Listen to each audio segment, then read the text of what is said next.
আজকে তোদের দুজনেরই মুখে ভাত। আমি চাই তুমি ওদেরকে সমান ভালোবাসো, সমান স্নেহ করো।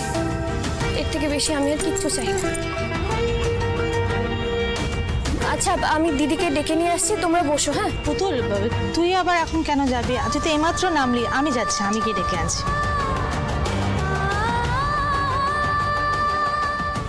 देखो भैया, एक काम आमी ধরেছি, তোমাদের কাম দিয়েছি, পয়সা भी দিচ্ছি, मगर আমরা বেশি কিছু কাজ করতে পারবে না। हाँ, थोड़ा थोड़ा हाथ बेटावे, थोड़ा सब्जी काटे दिवे, इससे ज्यादा कुछ नहीं है। खाना तुम्हादेर बनाते होगे, और हाँ, खाना अच्छा बनाना पड़ेगा। ये आत्माराम का इज्जत का बात है। अरे তুমি কোনো চিন্তা করো না গো। আরে কত বছর ধরে রান্না করছি বলো তো। আরে তুমি একটু সব দেখিয়ে বুঝিয়ে দাও, আমার লোকেরা সব বুঝিয়ে সব সামলে নেবে। अरे हाँ हाँ, फिर भी बोले दीची। अरे हाँ, क्या हुई रे फूलबतिया? বেশি রান্না নিয়ে কাদ্দারি মতে যাস না। বাচ্চাটাকে হাতে পেলে এখান থেকে কিন্তু কেটে পড়বো, বুঝতে পেরেছিস? হ্যাঁ হ্যাঁ গুরুমা, আমি তো সেই কথাই বলছিলাম। কি হলো? ও ঠাকুর দাদা, দেখো দেখেছো সব হাত গুটিয়ে দাঁড়িয়ে আছো কেন? কি গো? হ্যাঁ, আরে কটা বাজে? জল খাবারের সময় হয়ে গেল, তোমরা রান্না শুরু করে দিয়ে কেন? আরে দাদা, কি খাবেন সেটা বলেন না, এক্ষুনি আমি ঝটপট সা বানিয়ে দেবো। ঝটাপট বানিয়ে দেবে? আচ্ছা ঠিক আছে, আমি বলছি শোনো, তুমি একটু ফুলকো ফুলকো লুচি করবে, আর একটু মাখো মাখো করে না একটু আলুর দম করবে। হ্যাঁ, আর অমৃতি আনা আছে, হ্যাঁ একটা করে অমৃতি দিয়ে দেবে, ব্যাস ঠিক আছে। একটু হাত চালিয়ে করো বাবা। আরে বাহ, क्या बात, একদম ফার্স্ট ক্লাস খানা আছে। আপনি একটু দাঁড়ান, আমরা একটু ঝটপট বানিয়ে দিচ্ছি। আরে চলো না, চলো জলদি বানাও, চলো। अभी हो रहा है दादू, अभी हो रहा है। হিন্দি কথা বলে না, সব ভুলিয়ে যায় বুঝলে ভালো।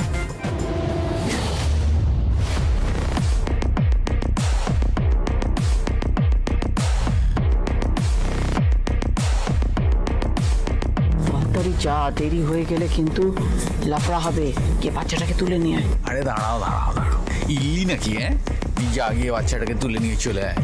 আরে পুতুল ওই একেবারে বাঘিনীর মতো বাচ্চাটাকে পাহারা দিচ্ছে, তার উপরে অত লোকজন, আমার না হেভি টেনশন হচ্ছে। হারামজাদা, তো সুন্দর সেটিং করলে তুই পাল্টি খাচ্ছিস নাকি? একটা কথা জেনে রাখ, বাচ্চাটাকে যদি তুই এনে দিতে না পারিস তাহলে কিন্তু সবজির জায়গায় আমি এটা দিয়ে তোর গলা কাটবো। যাচ্ছি যাচ্ছি বললে সবজি কাটবো, এটা দিয়ে সবজি, আলু, বেগুন এসব কাটবো আমি।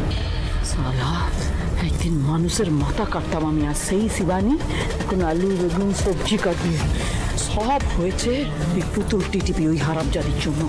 কিছু হচ্ছে না, রুটি দিয়ে দিই ওকে দু টুকরো করে।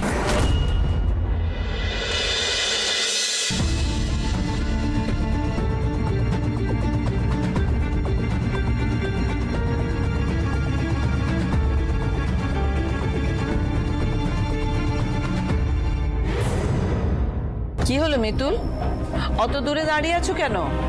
তোমার বাবা এসেছেন, বাবার কোলে মেয়েকে দিয়ে আশীর্বাদ চাও। এসো।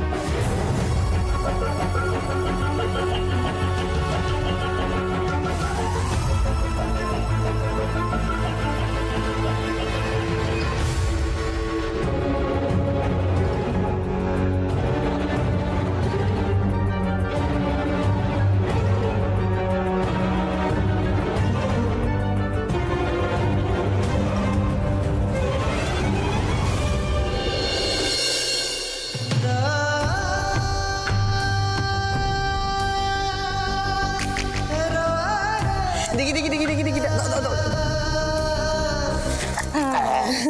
কিরে কিরে, তুই আমাকে চিনিস? হ্যাঁ, আমি তোর মামু হই রে। হ্যাঁ, কিরে কিরে কিরে, এটা তোর দাদু হয়। এ দেখি দেখি দেখি দেখি, এটা তোর দাদু হয়। দেখ এ দেখ এ দেখ। হ্যাঁ, মিতুল, বাবাকে প্রণাম করো।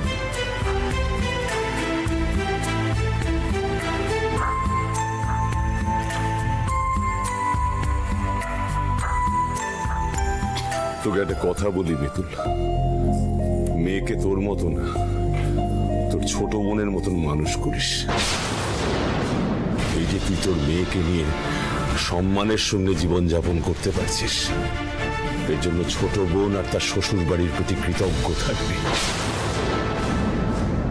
এরা ভালো মানুষ বলেই তোর মাথায় ছাদ এবং ভাত দুটোই জুটেছে। হ্যাঁ, সেসব ঠিক আছে বাবা, কিন্তু আমি আমার মেয়েকে সাধ্যমতো শিক্ষাই দেব।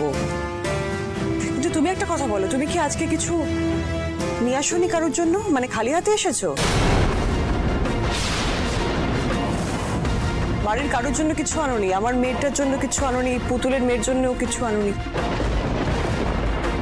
বাবা কতদিন বলো তো, আর কতদিন এসব বুক ভরা ভালোবাসা আর আশীর্বাদ দিয়ে চলবে? দাদু হয়ে গেলে বাবা, এখনো হাওয়াতে দশা কাটলো না বলা? তুই জানিস না আমার কি অবস্থা, তারপরেও এই কথা বলছিস? হ্যাঁ বলছি, বলতে বাধ্য হচ্ছি, কারণ আমি সহ্য করতে পারছি না। আমার যে অসহায় অবস্থা হয়েছে না, তার জন্য তুমি দায়ী, তোমরা দায়ী। জন্মের পর থেকে ফাটা রেকর্ডের মতন কানের সামনে বাজিয়ে গেছো, আমরা গরিব, আমরা গরিব, আমাদের মুরত নেই, মুরত নেই। কবে মুরত হবে বাবা? দিনকাল গিয়ে তো এককাল থেকেছে তোমার। মিতুল, তোমার স্পর্ধা দেখে আমি অবাক হয়ে যাচ্ছি। তুমি আমার সামনে দাঁড়িয়ে স্বপনকে এইভাবে অপমান করছো? সাহস খুব বেশি হয়ে গেছে। জেনে রেখো, স্বপন শুধু তোমার বাবা নয়, এই বাড়ির কুটুম। আর এই বাড়ির কুটুমকে এই বাড়ির একজন আশ্রিত অপমান করছে, সেটা কিছুতেই মেনে নেওয়া যায় না। এক মেয়ের মা হয়ে গেলে এবার এটা বুঝতে শেখো যে বাবা মায়ের আশীর্বাদ আর প্রিয়জনের ভালোবাসার থেকে বড় উপহার আর কিচ্ছু হয় না। তোমার আজকের এই অবস্থার জন্য তোমার বাবা মায়ের অভাব নয়, তোমার লোভ দায়ী, লোভ। নিজের লোভকে সংবরণ করো তুমি।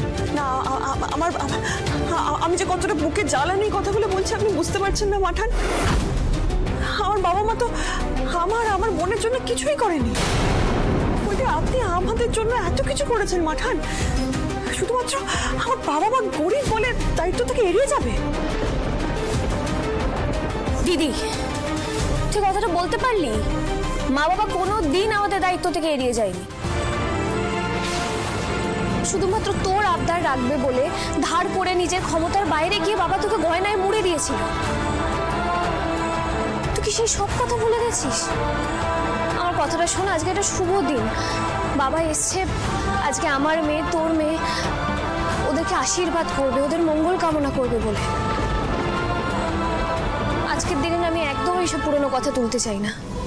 দিদি, তুই কিন্তু আর একদম এইসব কথা তুলবি না, আমি বারণ করছি তোকে। তোর যতই অভিযোগ থাক, আজকের দিনে কিচ্ছু না। হ্যাঁ রে ছোটি, মিষ্টি কই? ও মিষ্টিকে একটু ঘরে দিয়ে আসলাম, ও বড্ড ঘুমে